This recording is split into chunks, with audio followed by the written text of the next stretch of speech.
Welcome back to Spitballin Cards. In today's video, we're going to be talking all about Bobby Witt Jr. and Ronald Acuna Jr. and what's going on with their baseball cards. So let's talk about who is here today. My name is Scott. We have Phil Filmington. We have Jeff and Chris from Blabbing About Slabbin', and we are ready to talk all about Ronald Acuna Jr. Just a heads up, Chris is a Atlanta Braves fan and probably the biggest Ronald Acuna Jr. fan I know. So just a heads up, we're going to have some homerism here going on, and that's okay. Just a little bit? Okay. Awesome. Well, let's just jump into Bobby Witt Jr. real quick. He just signed a $288 million contract. Pretty crazy. Good for the Royals.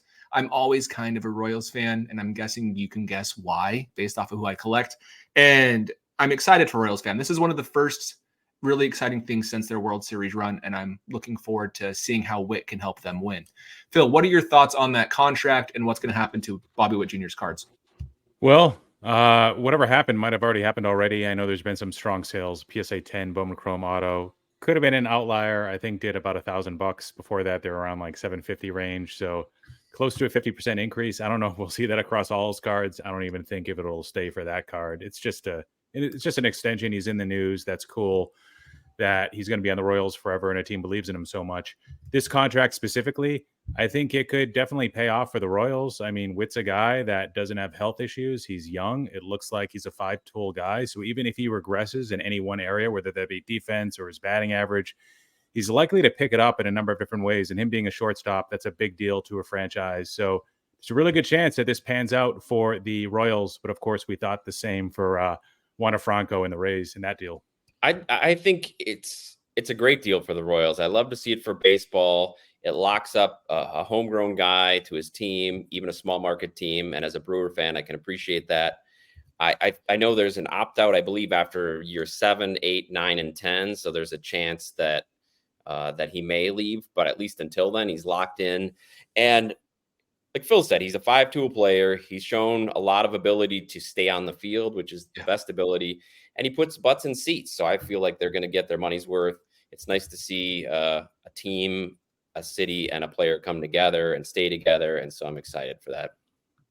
Yeah, I like to think even more positively, like the AL Central is pretty much wide open. There isn't a dominant team with like a heavy payroll. So maybe this is Kansas City's first step towards maybe making a move into being that team. I love it. I think it's great. I love seeing guys stay as long as possible with their original teams. It only is going to help his collector base. I mean, we talked about like people not really wanting Juan Soto cards on the Padres. If he ends up being on a fourth team, I think his cards probably all the Yankees and Padres cards won't be popular. But Bobby Witt, we're looking at 9 years of him on the Royals in cards, and that should be fantastic for collectors and for him. Hopefully, the Royals can make some more moves and get him to the playoffs. That division's wide open. Totally agree. And with the way the postseason formats are set up, if you get to the playoffs, you have a great chance of winning at this point, right? It's baseball. It's different than other sports, which is exciting. And for Witt, Phil, I actually was watching some Witt cards. I was watching a couple Dynasty RPAs, and they sold right when he was signed. And that's great. You know, it's great to see homegrown players stay with their team. We saw Jose Altuve actually just sign a 5-year contract. Like, was that today? Is that yesterday or today? That was today, and now he's going to be an Astro for life. I think that's great for baseball. Obviously, it's hard when we bash Mike Trout for the same thing, understandably, because, you know, he had opportunities to leave and loyalty is great. But hopefully Witt can achieve success with the Royals. And I don't think we've seen Bobby Witt Jr.'s full peak yet, right? He had a 120 OPS plus last year. His OBP is pretty bad, but he's going to improve that as he ages. And if this defense was real, him being an elite defensive shortstop, this contract could be a steal. I do want to say one more thing. I don't want to speak too long about this, but WAR, wins above replacement, is measured by $8 million per win, essentially, right? That's kind of the average where it was. So if he's able to be a 5 WAR player consistently, that's $40 million of value. And so every year. And so this could be an underpay in some ways. And if he's able to be the player the Royals think he can be and stay healthy, I don't see how this could be a bad contract at all. So, Agreed. Any final thoughts on Bobby Witt? All right, well, let's jump to the other junior, Ronald Acuna Jr. So a few episodes ago, we talked about the 2011 Topps update, Mike Trout, flagship rookie, being iconic, and like we debated if it was deserved or not. Obviously, we all thought it was deserved, just maybe overpriced. They both can be true.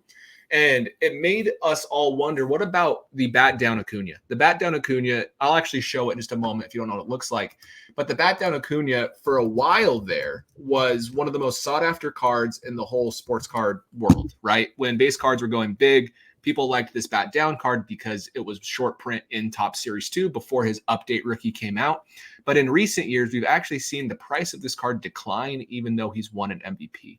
So I want to ask you all, can that card actually be iconic at this point? Or does he just have too much rookie card options to make that card really be worth anything in today's landscape? Phil, what are your thoughts? Yeah, well, I wasn't in last week's session when you guys had talked about Mike Trout, and I'm going to use that card as a comparison, the US 175 2011 Topps update. So with that card, I think what helped it a lot, and you guys probably talked about this or touched on it a little bit, was that not only does Mike Trout not have a whole lot of other alternatives, especially from a low-end perspective with his rookies, but that card was the card for a while. Like in 2020, 2019, 2021, whenever somebody talked about, oh, I want to pick up a Mike Trout rookie, probably a 90% chance they're talking about that card. It was accessible for a long time. It was affordable for a long time. They printed enough of them, which actually helped its accessibility, the recognition factor. Now, being printed less obviously isn't a bad thing. And with bat down Acuna, you're looking at what, 10,000 or so, Scott, versus 80,000 or so of the Trout. Yeah. So for a while, you know, it was the card. And I think for Acuna, there's no question that it will be an iconic card for him. Will it be an iconic card in the hobby? I think we need to see Ronald Acuna's future and career play out a little bit more at this point. That card came out. It was the card because it was his first flagship. Now, unfortunately, there's also another flagship. There's also some Topps Chrome cards. There's also a bunch of short prints. They have different poses, which confuses things. There's a Sapphire card, which is technically a base card that has that image. So there's a lot of other rookie cards where when somebody talked about Ronald Acuna, even when the bat down craze was probably at its peak in 2019, 2020, people, when they're saying, I'm going to pick up a Ronald Acuna rookie card, it could have been other cards too. There's not a 90% chance they're talking about just that bat down. But I think over the years, what I've seen is that the bat down is more limited than the Trout update, but it's not serialized. They printed 10,000 of them. The PSA 10 pop report is around 1,000. If you look, it'll show less than that, but that's because they labeled some of the cards incorrectly. Yeah. So it's really about 1,000. If you look at the two lines, I forget if they miscategorize them as either Topps update or the complete set, but there's about 1,000 or so PSA 10s, I believe. And that's a little too much. And people have kind of turned up their nose on cards that aren't super limited. So I see it as like a rotation thing. I think it's somewhat temporary. I think cards like this, base cards, base rookie cards, really popular first flagship cards of GOAT-like players or aspiring GOATs or generational type guys, I think they're going to have their day again. I mean, this is like, these are the unwritten rules of the hobby, right? The rookie card is the most important damn card. We've got Bowman Chrome first auto, so that's one of the issues. But if you look over the last 2 years, both the Series 2 bat down PSA 10 and the BGS 9.5 Bowman Chrome auto base are down about 60% for Acuna. I looked at a data tracking tool. It's got an R in its name. Over the last year, both those cards are down about 30%. So it's not just the bat down. Now the bat down has underperformed some of Acuna's other cards that are more limited, and I already provided reasons for why. Because people are going towards rarer stuff. But again, I think this is temporary. I think that's an iconic card for Acuna, and it could be potentially an iconic card for the hobby again. What needs to happen, Phil, for this card to be an iconic card in the hobby again? Well, that's all up to Acuna. I think it's all up to him. I think if his career turns out the way a lot of people think, and we're looking at a generational guy, we're looking at a top 25 player of all time, when all's said and done, I think without a question, that card is going to be iconic again. And I don't own one. And I think there's going to be some sort of rotation out of us believing that all base cards are trash. And this isn't technically a base card, but you know what I mean. We felt the same way in various points in sports cards, right? In the 90s, base cards, once like the parallels came out, that's when we started to feel that way. And now we still can go back and still admire some of those cards, and they're worth quite a bit. Chris, Jeff, what are your thoughts? I have some, but I want to wait until everybody has what they have to say. What do you think? Poor Chris hasn't been able to talk about Acuna yet, so go to him. Just been like shaking and starting to sweat a little bit over here. I mean, the image is great. The card is really cool. But real quick, by a show of hands, of the four of us, raise your hand if you currently own a Bat Down. Like, that's pretty interesting, I think. Like, I was talking to someone on Instagram and told them I didn't have the card, and they basically, like, they almost had a heart attack. Like, it's cool and it's great, but I think we've all had it and probably moved it before it's hit where it is. The last sale that I saw was $750 for a PSA 10. Oh my gosh. Which, to my knowledge, is pretty close to an all-time low. Like Phil was saying, if you look at the pop report, you're going to see 641 PSA 10s. But the image Scotty just pulled up, there's at least 200 plus that are mislabeled. So it's way more than that. The card is always out there, and very much like Trout, it's extremely accessible or available. When you think about Acuna, you will think about this card. So if he does take off, like Phil was saying, this will become iconic. This is going to be his first flagship card. This is the image you think of.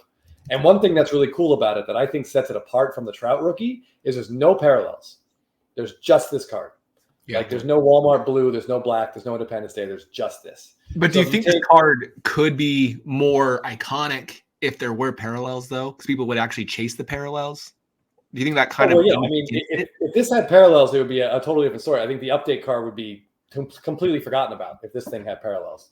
But it doesn't, and I feel like that's one thing that makes it cool. If you look at any of the big rookies, like you look at Tatis's rookie or Guerrero's rookie, and you start adding up all the parallels, like there's a ton of those out there.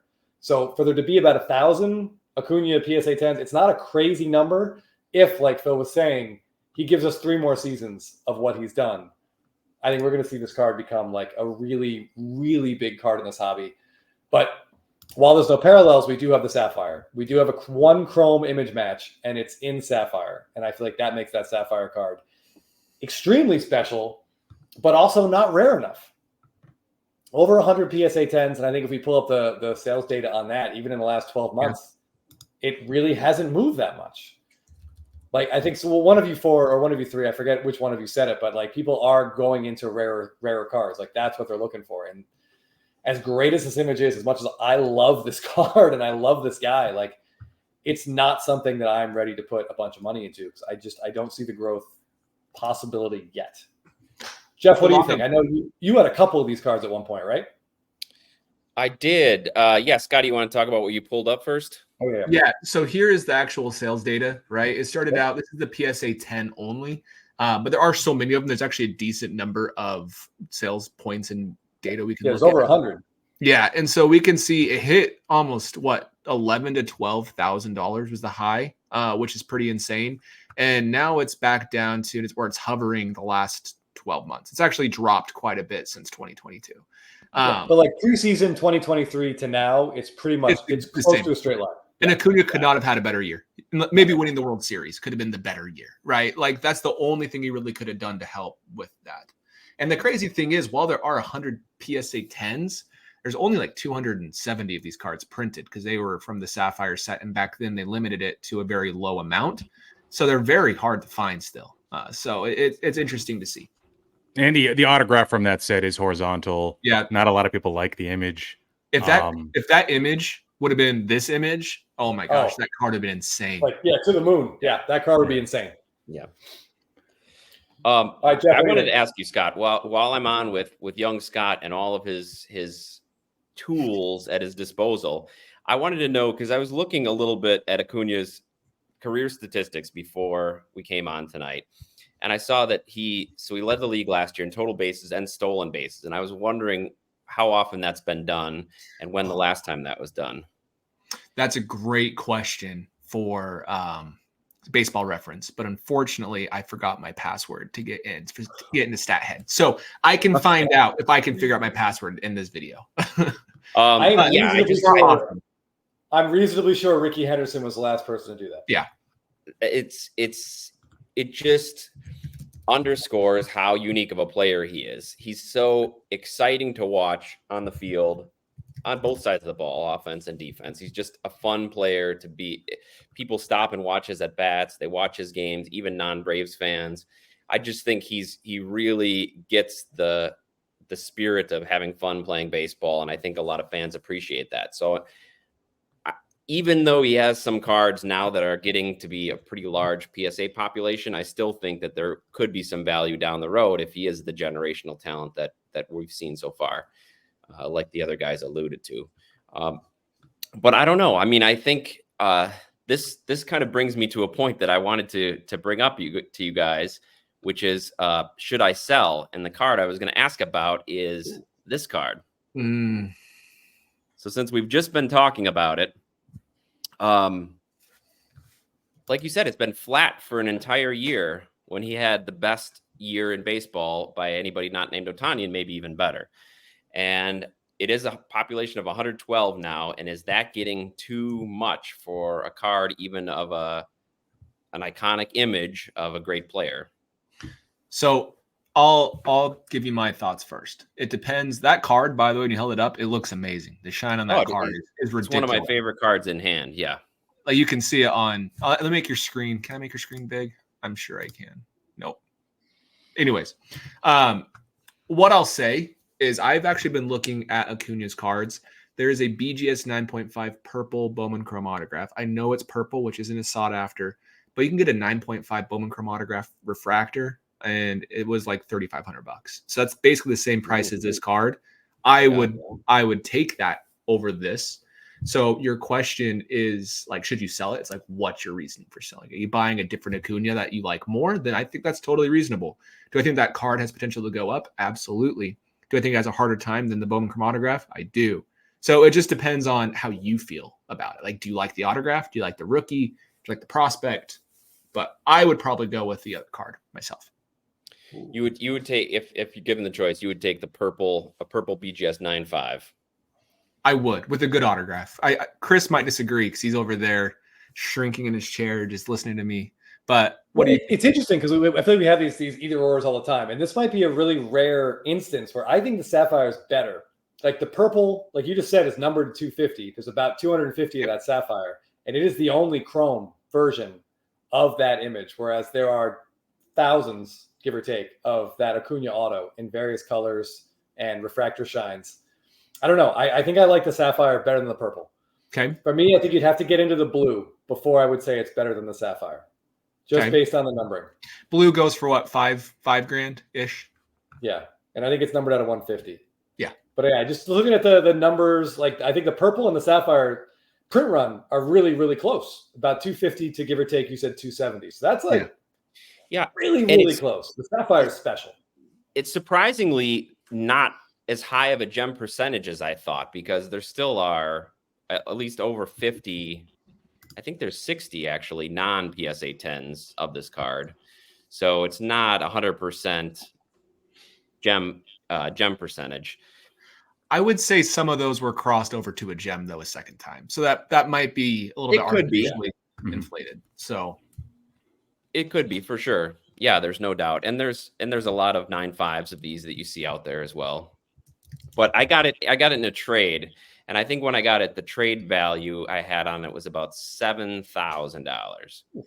But the cards I traded for it also have went down in value since then. And it is one of my favorite cards of Acuna and one of my favorite cards in my collection. But as the population's going up and just seeing that it was completely flat over the time when he had the best year he could have had. And I've talked about this before on the show where I feel like his prices will really get a boost if he puts back-to-back years together like this. If he shows that he can stay healthy, he can put back-to-back years together. And I don't know if holding this card would be a better chance to ride that wave of going back up or going to a different Acuna card. Phil, what do you think about that? Yeah, I want to ask Phil about our hypothetical because we had Chris and I in different opinions. What were your thoughts on the purple versus the Sapphire, Phil? Yeah, the purple Bowman Chrome auto, I have a tough time paying more than like 25% above a refractor number to 499. And if you look at recent sales of Acuna, I don't know if you could find them now for under 2,000 or between 1,900 and 2,200 bucks. But the number to 499 BGS 9.5s, you could have easily got one for under $2,200 in October, November, December. Somebody on Facebook won at $1,750, and I was like, "Will you take 17?" I should have done it, but I had already picked up some other Acuna cards. One being the Sapphire PSA 10, which does not show up on Card Ladder. I think it was deemed an outlier or something. So that card's beautiful. I like it. I prefer it over the purple BGS 9.5. What the purple BGS 9.5 has that the refractor does not, that's numbered to 499, is a much lower pop count, which I like. Usually the number to 499s, like a ton of them go to Beckett, and they've got like so many, like 150 plus BGS 9.5s. And if you don't get a true gem, then you're just, one of the schmucks. There's a lot of them, right? With the 18 Sapphire, I think the print run was 285 on that, by the way. 285. 110-ish PSA 10s. So even though it was printed 285 times, 110 is kind of a lot. That's the number versus the print run that bugs me, even though it's comparable to the purple. But I would still take the Sapphire PSA 10. But I might end up selling it because I got in at a really low price. So talking out of both sides of my mouth, even though the Sapphire has outperformed the Bat Down by quite a bit over the last year and over the last 2 years. So we talked about how it's fallen a lot. Well, the Series 2 Bat Down's done a lot worse over the last few years. Yeah, by being flat. Just by being flat, it's outperformed the Bat Down. but like it's, even though it's not a card that has a PSA 10 pop of 1,000 and was printed 10,000 times, it's still technically to many people a base card. And that's out of style in a way. And there's probably a lot of other Acuna cards that have done better than the Sapphire over the last year or 2 years or 3 years. I do think to echo what Chris had said, like, let's simplify this, right? It's a beautiful card. It's a beautiful pose before the Sapphire made it so much better. I do agree that the fact that, does he have parallels in 18? He does, Sapphire, right? There's a red. But there's Just very one. few. Yeah. It's just a red. Exactly. And the fact that in Bat Down, he doesn't have any competing alternatives, where I would have made the comment in last week's episode, well, Trout has other alternatives. So if you're an investor, like, why settle for the base, right? You can't say that about the 89 Upper Deck Griffey or the 86 Flair Jordan. Like, there's other parallels. So maybe it solidifies the pose as being more recognizable, or maybe it cannibalizes the base for investors, but maybe not collectors. But the access was still a big thing for the Trout. But for me, the Acuna Blue, that usually will sell for like 2.5 times a purple, or at least double a purple, Scott, in my opinion, based on my experience. And so maybe then it's the blue for me over the Sapphire. If I was, and maybe the purple, like, I just saw it for sale for that price, right? It actually sells for $2,000. So would you rather have two purples or the Sapphire?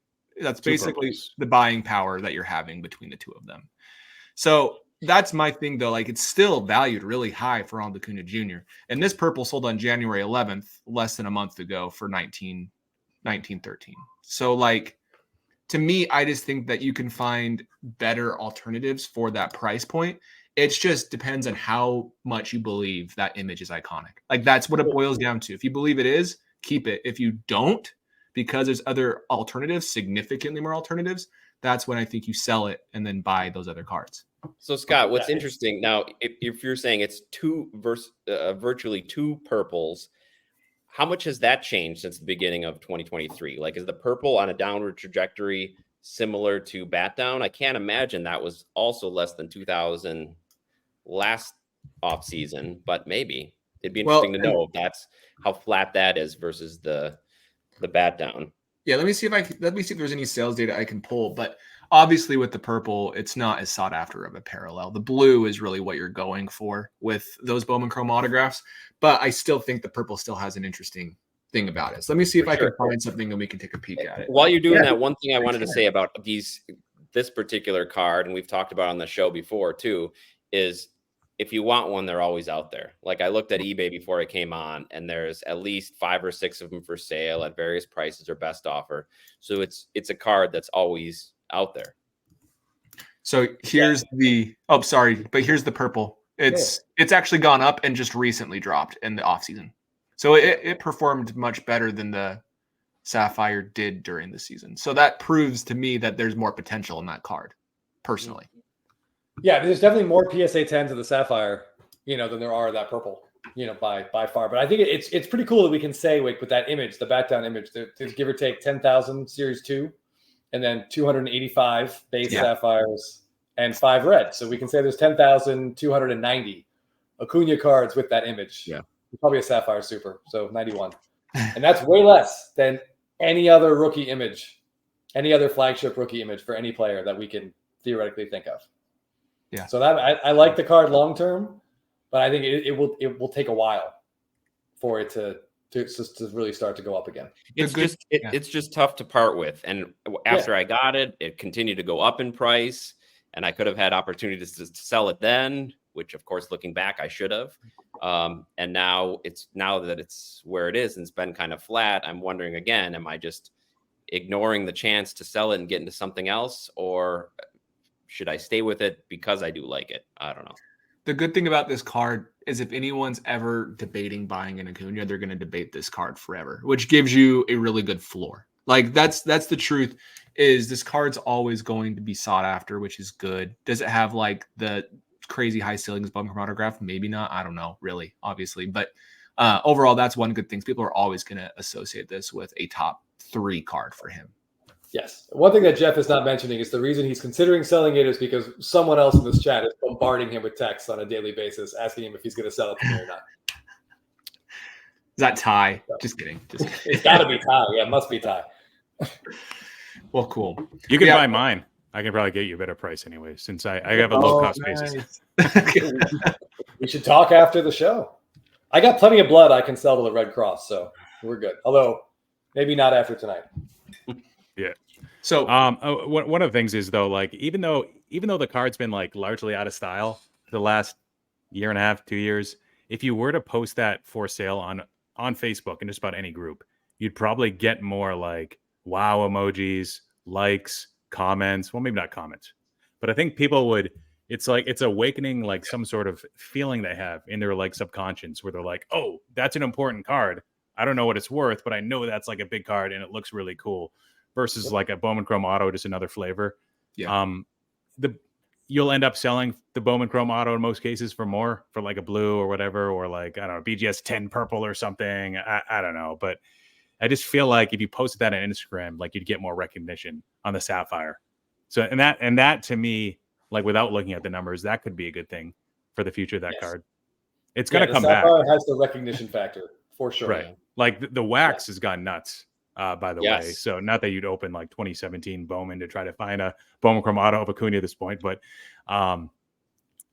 that wax has exploded. But that's mostly because of Ohtani and the autographs he has. The base card he has is kind of but right now it's probably selling for more than Acuna, even though it's a pitching post. It's always great when good players run together in product. I love it. Speaking of good players running together in product, 2005 Series 2 Topps Chrome. I've always wanted to open it to look for a Billy Butler, but unfortunately, Hall of Famer Justin Verlander's in that set too. So sometimes certain players can raise the price of wax, whether you like it or not. So, all right, if a certain commenter's watching, please mention the exact moment to the second that we got our first Billy Butler reference of today's show. I think it's later today than it normally is. So that deserves some sort of recognition on a positive note. So I always am saying, like, should I say something about it? I'm like, yeah, I'm gonna. Of course you should. Yeah, it's your guy. All right, well, thank you guys. I appreciate all the takes on the card. It's just it's one of my favorite cards, so it's hard to part with. And I think the only reason that I would is to go into another Acuna or put it towards a bigger Acuna. But yeah, I appreciate your perspective. So thank you. Yeah, it's a great card, Jeff. You can't make a bad choice with that one, honestly. So let's talk about some more Acunas, like the SPs. I know Chris probably wants to. On that white jersey vertical, there's a ton. There's a lot graded BGS 9.5. A lot of them. BGS is so lenient. PSA 10s, by the way. They're so lenient on those corners, and they get the 9 corners, and it's just ding to heck.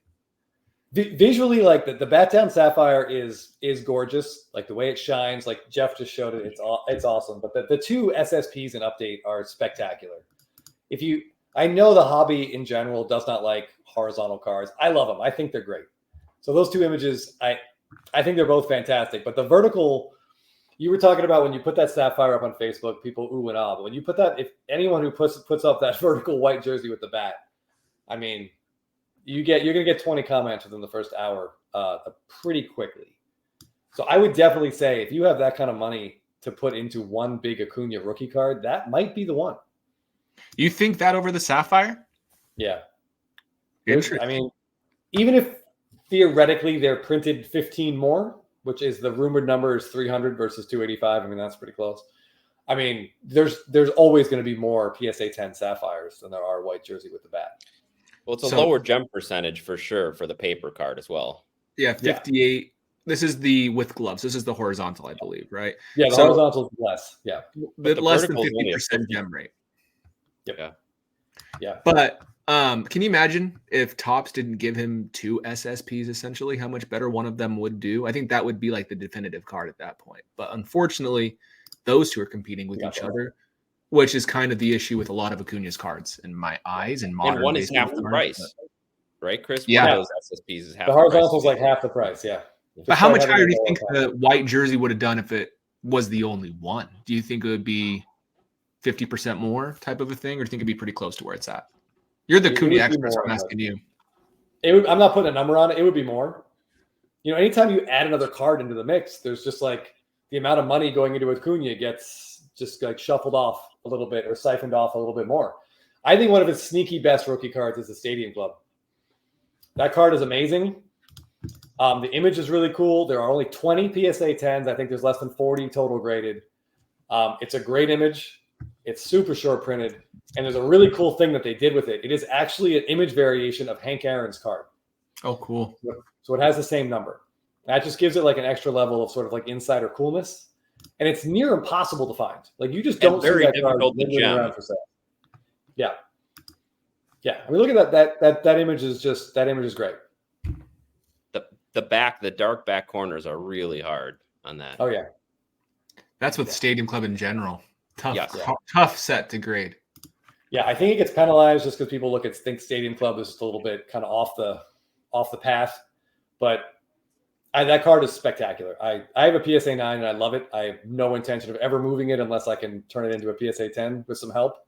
But that was one of my grail Acuna cards to find. And it was a battle to come up with one of those. So I love it. Now, long term, I have a hard time ever suggesting Stadium Club will go up in value. But I mean, again, there's 20 PSA 10s. There's less than 50 at PSA. That's a really, really hard card to find. Phil's making a face. Phil, you don't like Stadium Club, do you? No, I was just thinking of some of the other flagship cards that are important, like the bat up. It's a pretty cool pose too. Maybe not as cool as the bat down, but the parallels, right? The Independence Day and the black, namely, is what we're talking about. The ones that you care about probably the most too. And Topps did a great job that year. Good call. Like then we're looking Independence Day. You're looking at number to 76. The blacks, I believe, are number to 67. Those in like a 9.5 and better, like those cards I'd feel pretty comfortable with. Again, as like alternatives to like the Sapphire PSA 10. I actually did pick up an Independence Day. It's overgraded, so I'm trying to sell it on eBay. Dude, a lot of the, like we were saying before, a lot of the blacks Independence Days, if you really look at them, you look at these corners and you're like, how the hell is this a 9.5? Yes. Like a lot of the, like I don't think there's any Independence Day PSA 10s for Acuna. I think there's a bunch of PSA 9s, but there's a whole lot of BGS 9.5s, but there's no PSA 10s. And a lot of those 9.5 would be PSA 9s if they crossed over. Oh, at best. Yeah. If that, yeah. But yeah, those two cards are fantastic. Those are two of the best. The 2011 Diamond Parallels are in their own universe, but like the 2018 Black and Independence Day, those are probably the two best parallels Topps has made in the last 10 years. Yeah. So yeah, those are fantastic. I've actually personally loved just the 2018 design in general. It kind of feels more Stadium Club centric because it is more photograph focused, less design focused.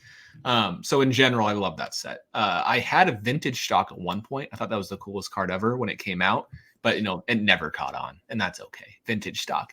I had the opportunity, and this was a long time ago. I could buy the vintage stock for $150 or the Independence Day for $400.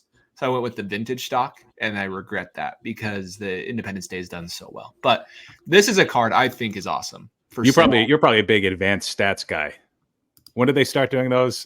Was it 2020? The advanced stats. I think that was advanced 2020. stats. They're gone. They're not on the Series 1 checklist this year. They're done. Wonder why. Yeah, I wonder why for real. Can't imagine why they got Yeah, right. This is a card perfect for us. I think is amazing. You know, True Gem Plus Gold Refractor Auto, and it's $5,000, right? It's expensive, but I wonder how much you can get that down to. That's close to the Sapphire pricing. That's something I'd look at myself. Yeah, absolutely. So I have a question for you guys. So his Topps Update parallels, the black, the Independence Day, those are like, I would say those are his two best rookie parallels. Yep. I know the camo and the clear are lower, but the black Independence Day just look incredible. Those are going to be the two best. Acuna, we talked about this privately, but Acuna suffers card-wise that there's no chrome match to that update image. So I'm going to sort of speak for Jeff, but Jeff and I really have made no effort to get into any Topps Chrome parallels of Acuna because I feel like those two images are like on an island. What about the autographs though? Like, are those different for you, or is it all Topps Chrome? You're done with all Topps Chrome. I don't have any Topps Chrome Acuna cards. Non-auto, not autographs either. No, we don't have an auto. We don't have an auto. We sold a lot of them to get into a bigger Bowman Chrome. But I mean, the auto I'd be okay with. But the base card is that hitting image that's nowhere else. The update card, I like the update image, but because there's no, I'd rather put my money into a flagship image because those two images don't match anywhere. They're weird. I've seen people at shows ask what they are because there's two different images and they don't get it. It's frustrating for collectors. So I just stick with the paper versions. Sure. That's my 2 cents. I'm actually grateful. This might be counterintuitive than what you just said, but I'm grateful that there's no Chrome version matching the Topps Update card. That would have made this conversation so much more complicated with the Sapphire and the Bat Down if the Topps Chrome Update had that Chromium card, because then that's a real alternative. But because they're different, I kind of think it takes out for me either of them as a card I would want to target personally. Even the black, like I think it's great, but if it had a Chromium match, if it did have the same image as this Topps Chrome card, I think we'd be talking about it very differently than we are right now. So it's just weird. Soto, same image. Otani, same image. Acuna, different image. Like, why did they do that? 2018 Topps, they didn't know what they were doing. They did a lot. Like, they even printed Otani in 2 different sets with flagship rookies. Both were pitching. At least make one hitting. You know, at least give it some differentiation that way. They did a lot of weird stuff with that set in that year. Gleyber Torres had so many cards in Topps Chrome Update. 100 card checklist. How many cards did he have? Like at least 3 base 4 rookies. All right. So, but all those different images for Acuna, it kind of weirds me out rookie wise. So it does drive me to the Bowman Chrome autos. Like, I just feel like that for him is always going to be far and away his best card. I didn't want to crap on the purple, but the refractor is great. The blue is great. If you can afford a gold, if you don't need to drive your car, you know, the gold is obviously fantastic. But I mean, that's definitely always going to be his best card. Now, is the gold auto better than his red Topps Chrome refractor? Separate conversation for another time. I mean, it's up in the air. There's active debate on that. But yeah, I would definitely, I'm going to be, for Acuna, I lean towards that 2017 auto. Like, he just has a lot of rookies to begin with, a lot of rookie autos. The crazy thing is he actually has significantly less rookies and rookie autos than rookies nowadays. It's just getting to the point where I understand if people don't like Bowman Chrome autographs. Like, I wouldn't say they're my favorite. I prefer rookie cards myself, but I find myself leaning towards the Bowman Chrome because it's the one thing with no competition. Like, I don't even think the rookie cards really compete with it. Ty believes that eventually Dynasty could compete with them, and he's not here to defend himself on that statement. Maybe that's true. Obviously, now we're getting cards like the rookie debut patch, but it's just unfortunate if you like rookie cards more that the whole market is trending towards Bowman Chrome autographs, and I don't think that trend's stopping. Like Chris has said before, Topps, it's a great trick that Topps pulled by making us care about 2 different years for each player. Yeah, their first and their rookie card. So it was a huge coup for them because people now pay attention to 2 years instead of just typical 1 year. And I think with the proliferation of all of these sets, there's just so many, and it's so confusing. Like Chris did on our show, we looked at for gold Michael Harris, the second refractors, and there were 2,500 different gold refractors before even getting into the inserts. It's just, there's just so much there that having that first, it kind of just cuts through all that and makes it so much easier for people, especially people coming into the hobby. It's crazy.